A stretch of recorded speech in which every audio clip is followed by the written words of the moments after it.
Tener a Dios en tu barco no te asegura que no habrá tormentas. Te asegura que nunca se hundirá tu barco. Las olas podrán ser altas, el viento rugir con fuerza y las tormentas te harán dudar de todo. Pero cuando Dios es tu capitán, el miedo no tiene poder sobre ti, porque cuando Él está en el timón, no importa la tempestad, porque tu destino ya está escrito.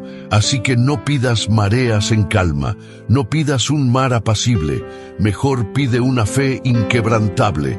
No pidas el camino fácil, pide la certeza de que nunca vas a caminar solo.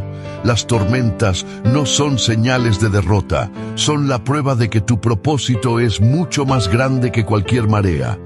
Dios te dice, las mareas no son para derrotarte, son para recordarte quién está dirigiendo tu barco.